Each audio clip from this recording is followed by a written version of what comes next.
Dear, welcome to my YouTube channel MediGuide fact.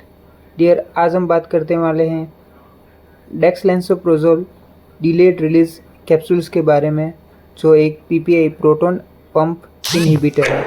Introductions. Dexlansoprazole is used to treat certain condition in which there is too much acid in the stomach. जो stomach में जो बहुत सारा acid हो जाता है, उसको prevent करने के लिए या उसको ट्रीट करने के लिए डेक्सलेंसोप्रोजोल इंजेक्शंस का यूज़ करते हैं।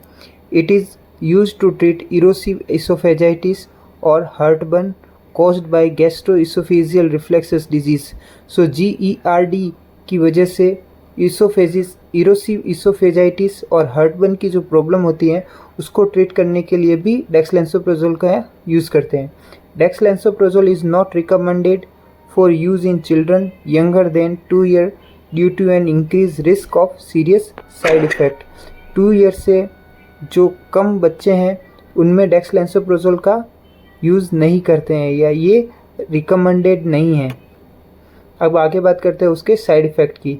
तो यह severe stomach problem, diarrhoea that is watery और ब्लडी, जो डायरिया कॉज करता है, जो बहुत वाटरी और ब्लडी हो सकता है, और सीजर, कन्वर्जन जो प्रॉब्लम क्रिएट करता है, यह किडनी प्रॉब्लम करता है, जिसकी वजह से fever, rashes, nausea, loss of appetite, joint pain, urinating less than usual, जो यूरिनेशन में प्रॉब्लम आती है, जो नॉर्मल यूरिन जो आता है उससे कम यूरिनेट होता है, ब्लड इन योर यूरिन मतलब हेमिचूरिया, ब्लड में यूरिन की मात्रा यूरिन में ब्लड की मात्रा ज़्यादा आ जाती है, और वेट गेन, पेशेंट का वेट गेन होने लगता है।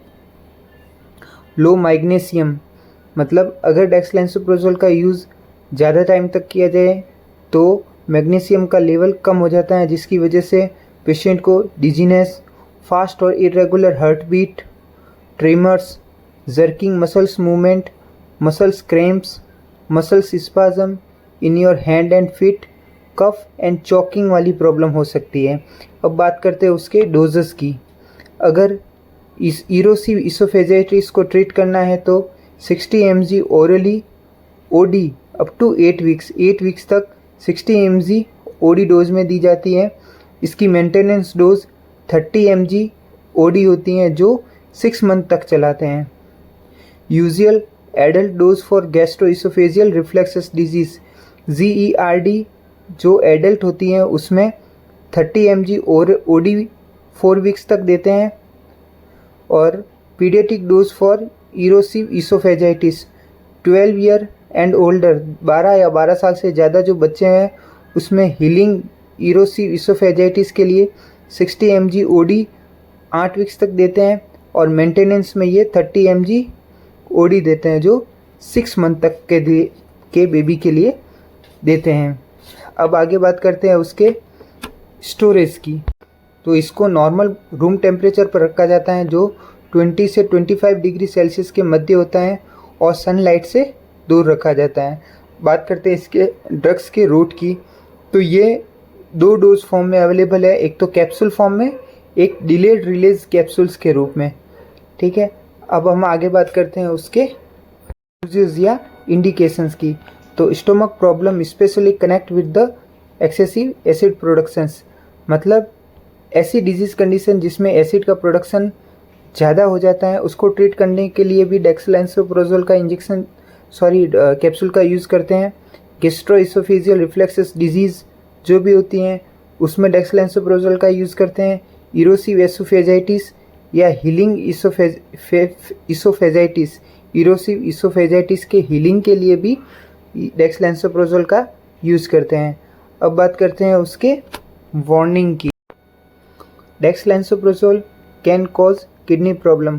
डेक्सलेंसोप्रोजोल का अगर ज़्यादा यूज़ करते हैं तो यह किडनी प्रॉब्लम कर सकती हैं। डायरिया में be a sign of a new infections, और इसकी वजह से अगर पेशेंट को डायरिया होता है तो एक नए इन्फेक्शंस का साइन है। तो उसके लिए call your doctor if you have diarrhoea that is watery और has a blood in it. अगर आपको डायरिया है तो अपने डॉक्टर्स की सलाह लेनी चाहिए। और ये डायरिया अगर वाटरी है और ब्लडी स्टूल है तो भी इन्फॉर्म करना चाहिए।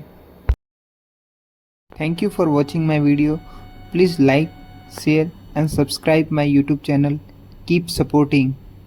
Thank you.